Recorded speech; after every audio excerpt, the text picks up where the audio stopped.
आज हम कक्षा 12वीं की 5वीं कविता समझेंगे।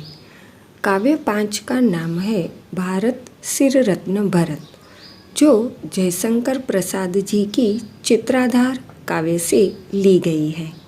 इस काव्यांश के द्वारा चंद्रवंशी सम्राट दुष्यंत एवं रानी शकुंतला के पुत्र बाल भरत की निर्भीकता एवं साहस पराक्रम का परिचय मिलता है।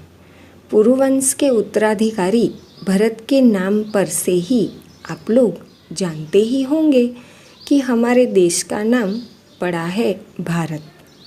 तो चलो इस काव्य के माध्यम से भरत की निर्भीकता एवं पराक्रम का परिचय प्राप्त करें। आहा खेलता कौन यहाँ शिशु सिंह से, आर्यावृंद के वृंद अर्थात समूह, आर्यावृंद के सुंदर सुख में भाग्य सा, भाग्य अर्थात नसीब। जंगल में बाल भरत को सिंह शिशु के साथ खेलता देख राजा दुष्यंत के मन में सवाल उठता है।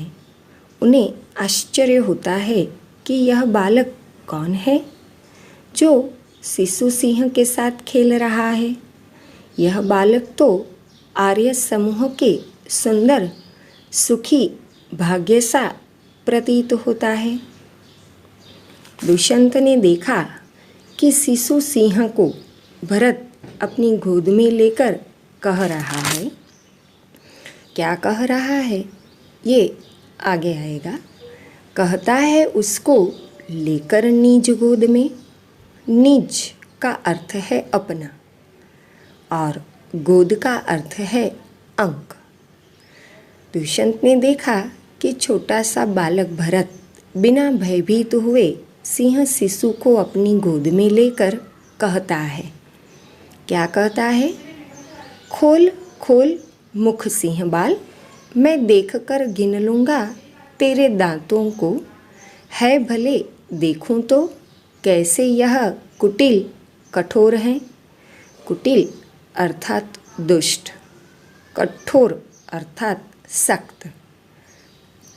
बाल भरत सिंह शिशु से कहता है कि हे सिंह बाल, अपना मुंह तो खोल ताकि मैं तुम्हारे दांत गिन सकूं।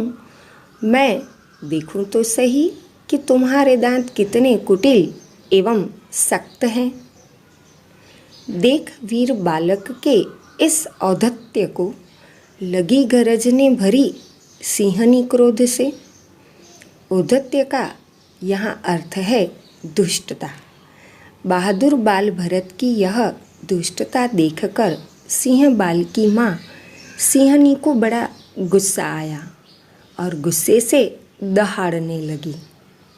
तब बाल भरत ने क्या किया देखें।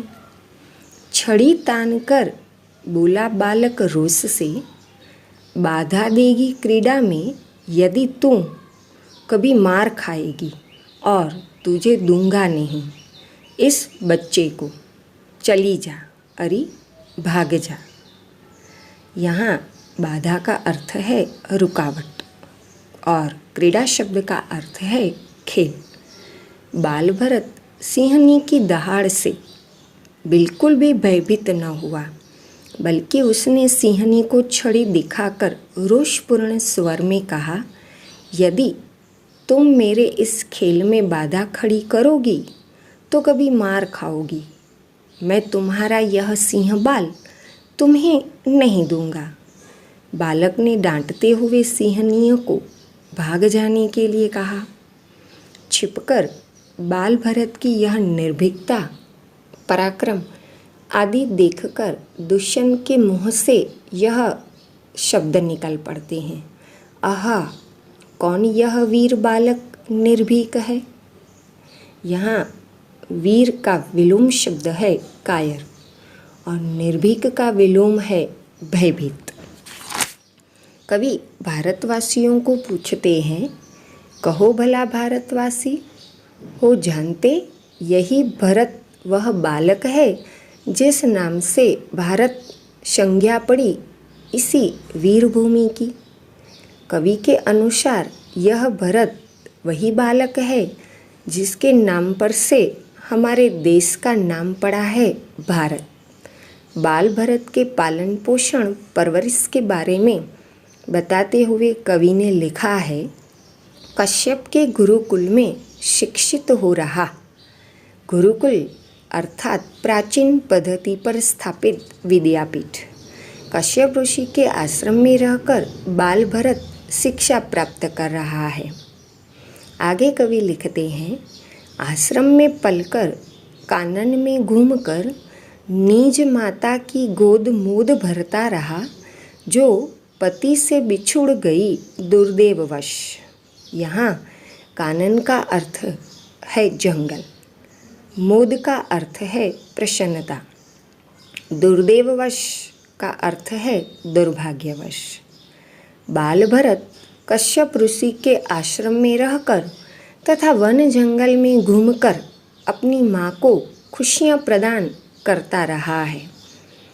उसकी माँ शकुंतला, जो दुर्भाग्यवश अपने पति दुष्यंत से बिछुड़ गई थी। बिछुड़ना अर्थात अलग होना या जुदा होना। आगे कवि कहते हैं, जंगल के शिशु सिंह सभी सहचर रहा घूमता हो निर्भीक प्रवीर यह, जिसने अपने बलशाली भुज दंड से भारत का साम्राज्य प्रथम स्थापित किया, वही वीर यह बालक है दुष्यंत का। भारत का सिर रत्न भरत शुभ नाम है।